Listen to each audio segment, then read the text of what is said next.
Hello to the few of you that are watching this video. I thank you and appreciate you for taking the time out of your day to review my class presentation via YouTube. My name is Sean Brown and I'm in Group A. I'm doing my presentation on aphasia, more specifically Broca's aphasia, as one of our classmates already did his work on Wernicke's aphasia, and we divided the two to differentiate ourselves in our project. To begin, aphasia is defined as an impairment of language function due to localized brain damage that leads to difficulty in understanding and/or producing linguistic forms, both spoken and written. This diagnosis is a manifestation that affects individuals with severe brain damage, primarily due to stroke, but is also symptomatic of people who with head injuries to the left hemisphere of the brain or from developmental issues at birth, as well as due to a tumor. Aphasia can also be affected by an infection as well as caused by dementia. Roughly 38% of all patients who suffer from a stroke also suffer from symptoms of aphasia, a stroke being the most common cause of aphasia. Pursuant to the works of Paul Broca and Carl Wernicke, language ability must be located in the left hemisphere of the brain, whereby language ability is crucially involved in the production and understanding of speech. According to the National Aphasia Association, aphasia affects about 1 million Americans, or roughly 1 in 320 people living in the United States. It is more common than Parkinson's disease, cerebral palsy, and muscular dystrophy combined. Also, more than 100,000 people acquire the disorder every year. There are two major categories of aphasia, the first being fluent aphasia, and the second being non-fluent aphasia. Fluent aphasia is most commonly ascribed as Wernicke's aphasia.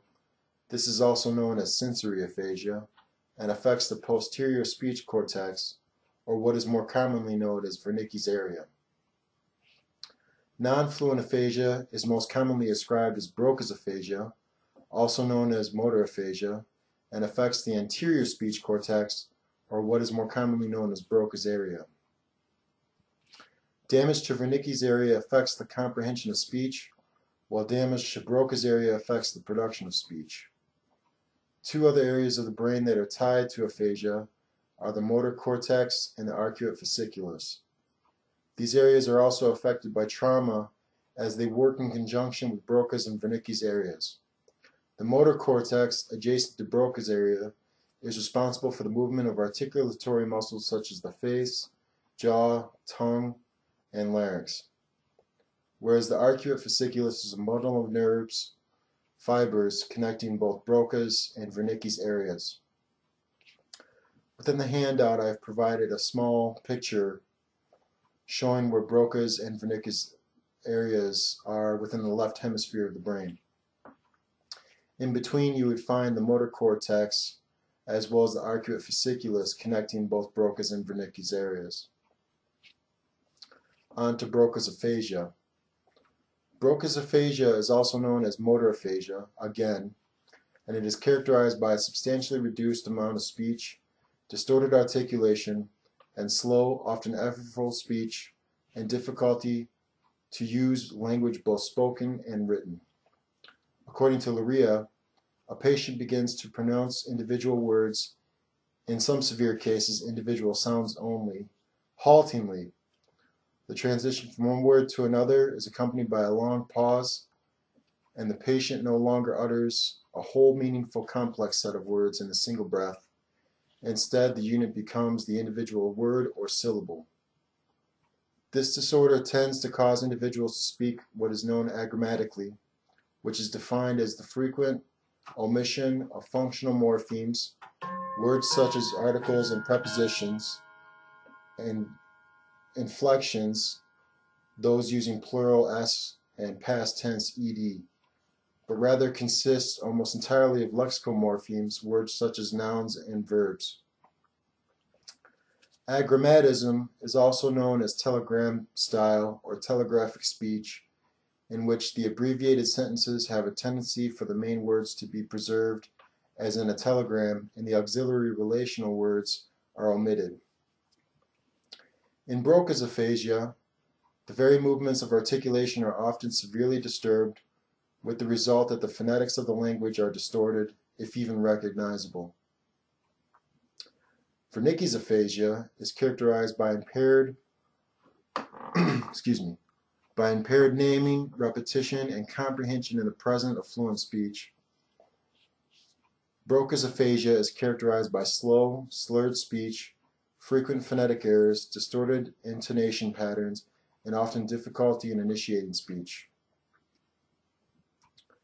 Comprehension within Wernicke's aphasia and naming are equally intact or mildly impaired, while errors in repetition are either less than, of, or equal of approximately the same magnitude as spontaneous speech. Those cases that suffer from Broca's aphasia have difficulty in producing speech, but know what they want to convey and still possess normal comprehension. Those suffering from Wernicke's aphasia are able to produce linguistic forms, but comprehension is limited. Now, there have been some treatments of aphasia. Treatment of both types of aphasia is done by way of neurologists and speech pathologists. The study of aphasia is also a subfield of neurolinguistics that we briefly discussed in class. There has been some development of pharmaceuticals that manipulate the chemistry of the brain used to treat aphasiac patients. However, most patients improve through practice, though due to the nature of the condition, improvement is still limited.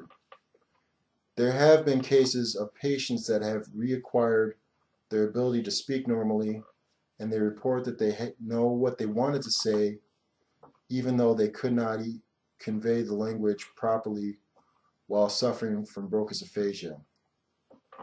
Many individuals who suffer from Broca's aphasia often become frustrated with themselves and others while trying to produce language and tend to develop depressive symptoms, thereby ruining or reducing their ability to use language even further in comparison to those who do not suffer from depression while having normal focus.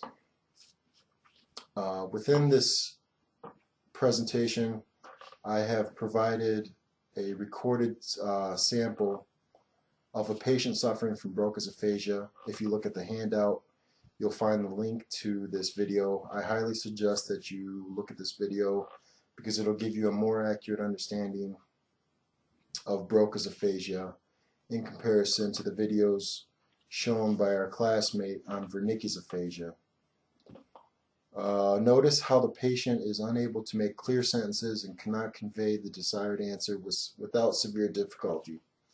Most of his speech is broken and only consists of short phrases with much hesitation and pause throughout the interview. This concludes my presentation.